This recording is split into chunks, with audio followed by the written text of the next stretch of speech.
Iowa gets its first quad one victory of the season over Wisconsin over the weekend. What does it mean to their NCAA tournament chances? We break it down today. Locked on Hawkeyes. You are Locked On Hawkeyes, your daily podcast on the Iowa Hawkeyes. Part of the Locked On Podcast Network, your team every day.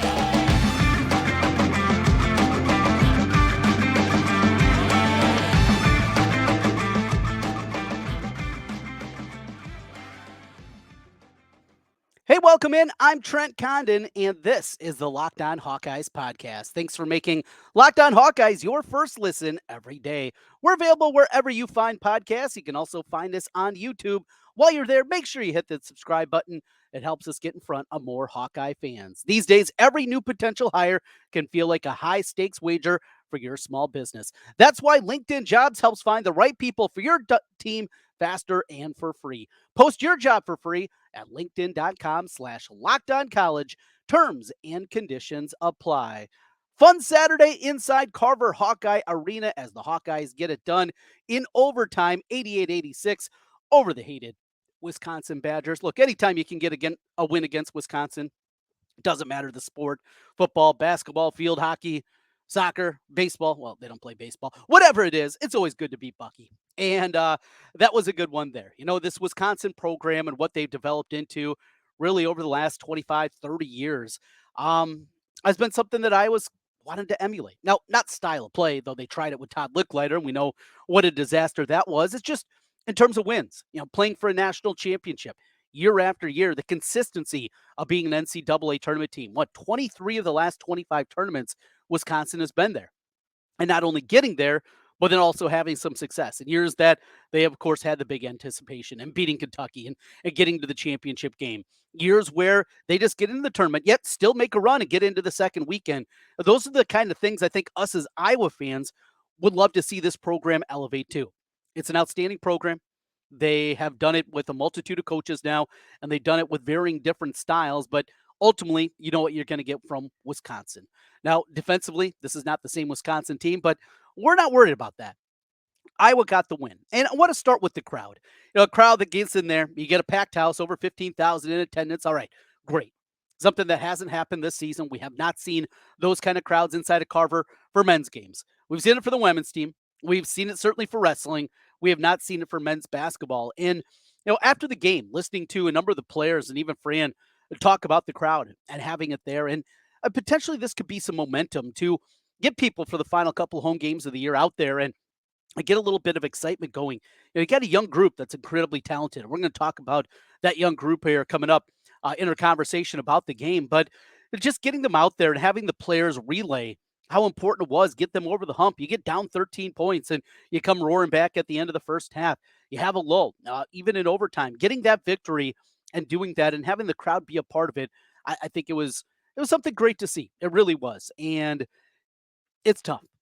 Look, I know that not everybody has the means to be able to make it happen, but just to see that the way the attendance is cratered, as we talked about, John Steppe over with the Cedar Rapids Gazette did a great job of getting the numbers of not just tickets sold inside of Carver Hawkeye Arena, but also finding out the actual number that we've seen of tickets scanned. And that number is scary. I get it. The fan base, you want more from this program. I understand. I know where you're coming from. I know the frustration of March. Now, when you look back at this program, and there's been opportunities, the one that still probably stings the worst to me is the 2022 team. And just the absolute egg that they laid in the NCAA tournament, coming on the heels of winning the Big Ten tournament, winning 4 games in 4 days, beating Purdue in the championship game, and then to go to and just get run out of the building by Richmond. That second half was weird. You had Keegan really struggling in the game. That was one, I think there was a path there. I really believe if Iowa would have won that game, they would have went on. They would have beat Providence. They would have been in the Sweet 16. Now, would that have cured everything? I don't think so. I don't think just a second weekend appearance would all of a sudden take a huge portion of the fan base and make them just wrap their arms around Fran and say, all right, everything's good now. Because we know that fan bases as a whole were fickle. And it's what have you done for me lately? And this program has done a lot. 5 consecutive NCAA tournaments. And yes, I do consider if there was a tournament played in 2020, I was a projected 6th seed that season. Yes, they would have been an NCAA tournament team. 5 straight. Dr. Tom didn't do that. So we've been to that level, but getting over the hump. And yet the fans haven't showed up at the same level. And hey, you're speaking with your wallets and wanting something different. Now, as we know in the past, something different doesn't always work. Dr. Tom to Steve Alford, take a step back. Steve Alford to Doc Littler, take an even further step back. So there is no guarantee that all of a sudden a new coach is going to be better. In fact, I would argue the likelihood is that the next coach that Iowa gets after Fran, if it's after this season, if it's after 5 years, whoever the next one is, likely isn't going to be as successful as him. Now, there could be a run in March, and maybe that's all that you want to see. For me, I want to see year in and year out a good basketball team. And that's what we got. This has been the step back. This has been the one that kind of reminds you at times of 2018. Now, it hasn't cratered at the same level, but that's kind of where we are. All right, let's get back into the game and talk a little bit about that because there's a lot of fun aspects to it. The play of Tony Perkins in the second half, he was outstanding, bullying his way into the paint, getting in there, knocking down shots. Of course, the game winner in overtime, the difference. But remember, he had 18 in the game. He only had 2 in the first half. And he was really, really big of getting to the rim and being able to change things. And Owen Freeman. Number one, when you look at this offseason, what it's going to be, I don't think there's any doubt. We've talked about a little bit in the past, and we'll continue talking about what we need for this program, or what's it going to take in roster construction, to get them back at the level that they've been the last couple of years and at least be, at minimum, an NCAA tournament team. And we talked about, do you have a point guard on the roster, or do you have to go into the portal for that?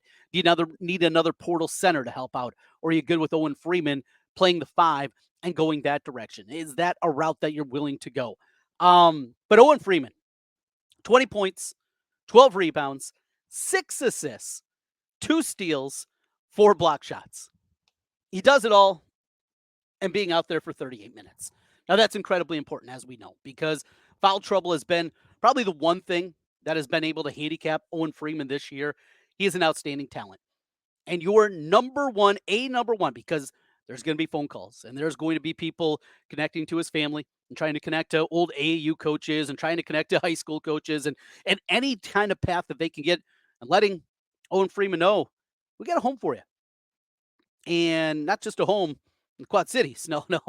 We got a home, some big basketball programs. There are going to be plenty of programs that are going to be knocking on those doors. And you say, oh, no, you can't do that. That's illegal. Come on, we know the way that this world works. Let's live in reality, and the reality is that those conversations maybe have already happened.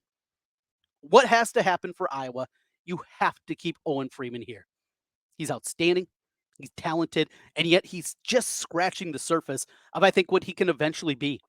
He's already so skilled as a big man, yet can he develop that outside shot? Can he knock down a 15-footer? Can he extend his range out and all of a sudden become a guy that can knock down an open three-pointer? It feels like there is so much more for his game that still can be expanded. He's the best post defender that they have on the roster. You put that along with everything else that he does. He is a good rebounder, something that is a struggle inside. You have to find a way. Owen Freeman, you got to keep him on campus. That is number one. Josh Dix as well played really well. Impressed by him. As we talk about a ton, he needs to be more aggressive. 8 of 11, that's what we're talking about. It needs to be double-figure shots, I believe, every game. Now, if it's off, yeah, you see your shot's not there. Okay, don't go hunting when you're not shooting it well, but that was really good. His pull-up game is outstanding. And another thing, too, credit to Peyton Sanford. Sanford 1 of 5 from 3, yet found a way to be impactful offensively.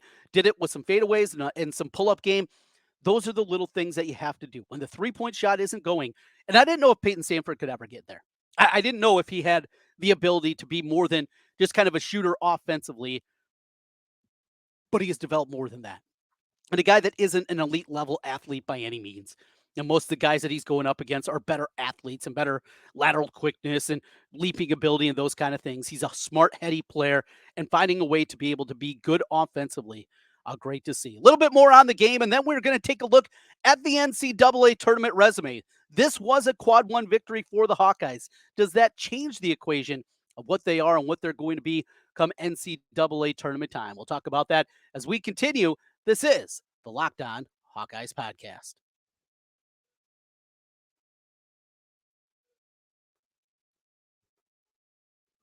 When you're hiring for your small business, you want to find quality professionals that are right for the role. That's why you have to check out LinkedIn Jobs. LinkedIn Jobs has the tools to help find the right professionals for your team faster and for free. As a small business owner, I know the importance of finding that right hire. It is something that can absolutely handcuff your business if you don't find the right one that is out there. And LinkedIn isn't just another job board. LinkedIn has a vast network of more than a billion professionals. It makes it the best place to hire. It gives you access to professionals you can't find anywhere else. LinkedIn does all that while making the process easy for you. LinkedIn knows that small businesses are wearing so many hats, and you might not have the time or the resources to make the right hire. LinkedIn is constantly finding ways to make the process easier. They even launched a new feature that helps write job descriptions, making the process even easier and quicker. 2.5 million small businesses use LinkedIn for hiring. Post your job for free at linkedin.com/lockedoncollege. Again, that's linkedin.com/lockedoncollege to post your job for free. Terms and conditions apply. Trent Condon back with you again on the Locked On Hawkeyes podcast. Thanks for making Locked On Hawkeyes your first listen every day. Couple of notes here of this game. We're going to talk about the resume for the NCAA tournament, but looking back at the win against Wisconsin. Again, it's a quad one victory. That's great. All well and good. Was running some numbers though. And so there's a couple websites I talk about quite often here. If you're an everydayer, you've heard me mention both these analytically based basketball websites, Ken Pomeroy and Bart Torvik. So just named after two guys that put together their algorithms and spits those out. Ken Pom is one that is subscription based. That's not the case for Bart Torvik. And though, yes, we won't hold it against him. I believe he's a Wisconsin guy. He has not just the numbers and analytics and talking about offensive and defensive efficiency. He's also got a bunch of tools on there that you can kind of play around with. One of them is you can play around with basically projecting forward what it would take for your team and what it would do NCAA seeding wise. So, as we know, Iowa sits at 15-11. As they sit here still with the losing record in the Big Ten, 7-8. Their net as of Monday is 67. All right, that's the basic tenets of the resume. Against quad one, they're 1-7, 5-3 against quad two. So 8-10 against the top two quadrants. Those are the basis of the numbers. Well, if you project forward through the rest of the season and you get Iowa a win at home against Penn State, of course, they'll be favored by 7.5 in that game. You give them even a home win against Illinois in Senior Day in the finale there. Even that still leads them as the 8th team out of the NCAA tournament without projecting what happens in the Big Ten tournament.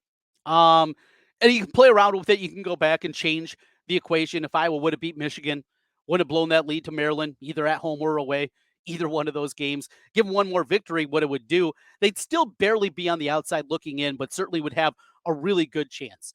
What I'm telling you here is you project the numbers. Even before the Big Ten tournament, Iowa, even at 3-2 down the stretch, that means beating Penn State, say beat Illinois, and even a road win like at Michigan State or Northwestern, even doing that still has them well on the outside looking in. And that's before any potential bid thieves that are out there. You know, who wins the American Conference? What happens in the Mountain West? Look at the A-10 if Dayton doesn't win it. MVC. Now, Indiana State's got their own set of issues, but before we know how those things happen. St. Mary's is going to be a tournament team. They don't win the West Coast Conference tournament.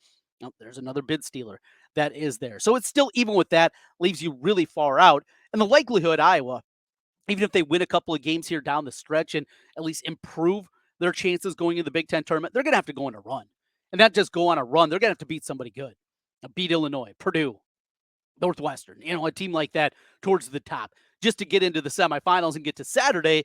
And that's probably still not enough, even with 3 victories. The likelihood is not very good. In fact, the numbers are there, and the numbers bear that out. Right now, Bart Torvik gives Iowa a 3.2% chance of making the tournament.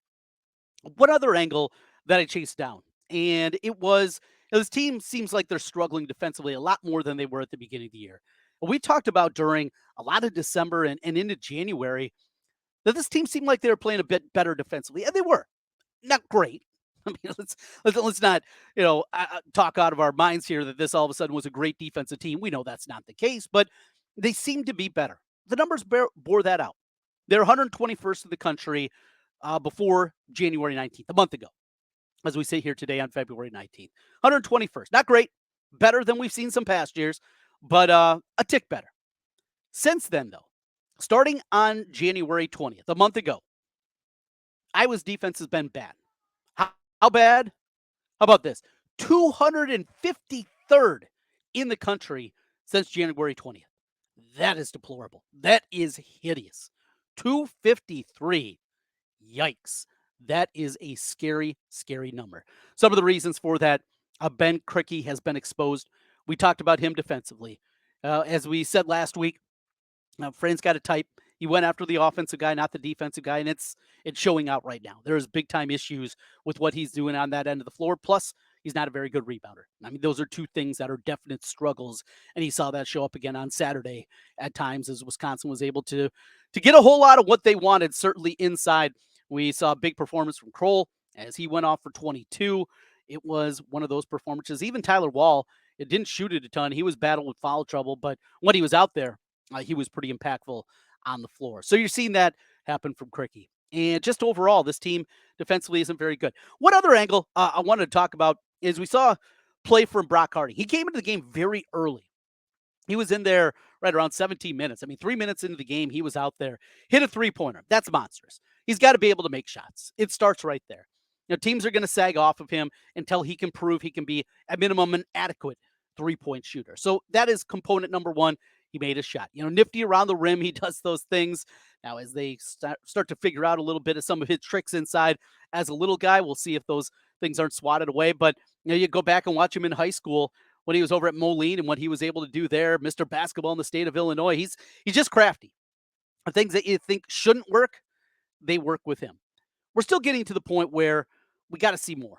There's got to be more out there. And if you're going to be as bad defensively as this team is, as just mentioned, 253rd in the country over the last month, well, we know that we're not going to get a ton of defense out of Brock Harding. He can get some steals. His quickness can be something that's good. You're going to play a lot more zone likely with him on the floor. But if you're already bad, go with the guy that's a plus side on the offensive end of the floor, and that's Brock Harding. The way the offense runs, the crispness of the offense when he's out there on the floor. I want to see more. And I'll be honest, I wasn't sold earlier this season. He had some good moments, had some great passes, had a couple of good scoring games earlier this year, but I still wasn't sold. Well, as we get this deep into the season, it's about the future. The chances of an NCAA tournament are 3.2%. You got to see if he can be a point guard for you going forward. And now what you have this week, look out. It is starting tomorrow with a road trip up to East Lansing. This thing has been a house of horrors throughout the years. Iowa has one victory since the Chris Street game over the last 30 years of basketball up at East Lansing. And then it gets even more difficult. How could it be more difficult to go to Michigan State? They don't go to Purdue. They've already played there. Now we'll go to Illinois, another place that has been hideous. Now there's been some moments.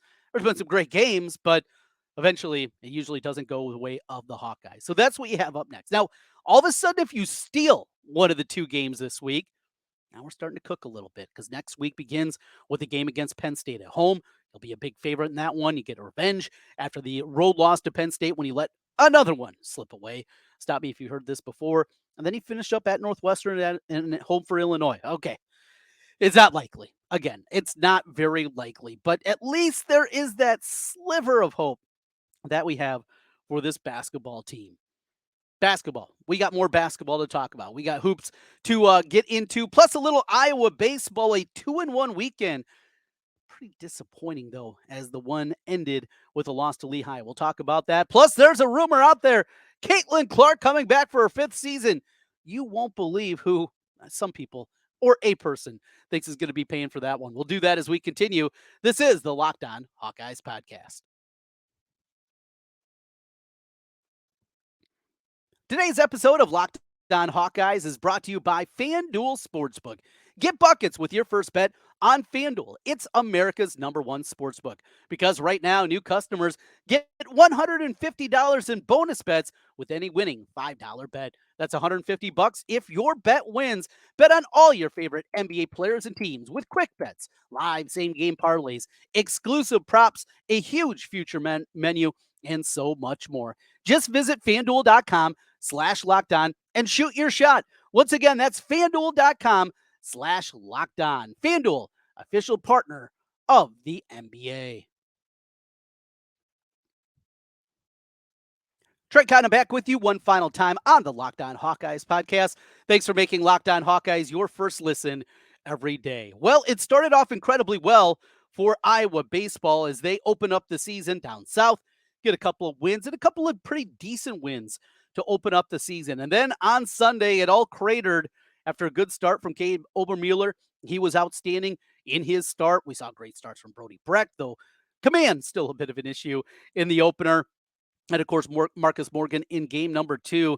The wheels fell off. The bullpen fell apart in the 5th inning. And then from there, Lehigh, they held on. Iowa couldn't get guys on early in each inning and fall 8-4 to Lehigh. Now, this is not an atrocious Lehigh team. This was a team that was expected to be in the top half of their league this season. And it's incredibly early. Right now, you cannot overreact to what you're seeing as it pertains to, net ratings, RPI, those kind of things. It's way too early to get into that. We'll see about Lehigh, but that's likely going to be probably a quad 3, maybe a quad 2 loss is kind of what you're going to hope for at this point in time. And that's what you're going to be looking at for this team throughout the course of the season. Have not seen them at this point if they have dropped out, but right now, Iowa RPI 3. Oh, that's exciting, right? Third in the country when there's almost 300 teams in college baseball. All right, that's great. It could be. We'll see. Their non-conference RPI is 2. Strength of schedule 2. Will it continue at that level? Probably not. Look, Lehigh's not bad. And that's why this is not something devastating early in the year, anything like that. Seton Hall should be pretty good. Ball State should be pretty good. Both those teams, all 3 of those teams picked to be in the top half there. A little bit of frustration, though, no doubt. Now, for Iowa going forward, this is what's still in front of them. This week, they come back home, going to try to play a game tomorrow against Loras. At least the last check, that game is still scheduled. Then they go down to Jacksonville. They get Auburn, an SEC team. Then they get Virginia, who's ranked 14th in the country. Then they get Wichita, a great power program from the past here in the Midwest. Keep it rolling. Keep it rolling and roll up the wins. We'll see what Iowa can do. Those games will be next week, Friday, Saturday, and Sunday. And finally, the Iowa wrestling team on senior day at Carver Hawkeye. It was a melancholy senior day with a number of guys honored and guys that weren't unfortunately able to be out there on the mat because of the gambling investigation and the subsequent suspensions that were levied by the NCAA. It's still frustrating. We wonder how this exactly came to be and if there was some chicanery that was happening with the investigation. There's plenty about that. So, yeah, you get the win against Wisconsin. You dominate. No surprise, beating the Badgers. And you got to be starting to wrestle a lot better going forward. Still Oklahoma State to wrap things up before we get to Big Tens. But it was an odd one. Odd moment, certainly, with the wrestling team in that. Recapping the weekend and a look to the week ahead. We will start on Tuesday, Iowa, Michigan State from East Lansing. We'll have a crossover edition with Locked On Spartans coming up tomorrow. We'll talk some football also on that front. Michigan State with the new coaching staff. Of course, Iowa this year making the road trip out to East Lansing. We'll get a look at that and preview the basketball matchup with the Spartans. Then later in the week, we got a little recruiting. There's been recruiting news. We haven't touched on it a whole lot on the football front. We'll get into that and also look to track down LaShawn and talk a little bit with him, everything going on with Iowa football. A busy week ahead. Thursday night, the women back in action. They go to Indiana. Whew, that should be a doozy there. We will talk to you again tomorrow. Getting ready for Iowa, Michigan State. Should be a fun one. We'll talk to you tomorrow. Locked On Hawkeyes.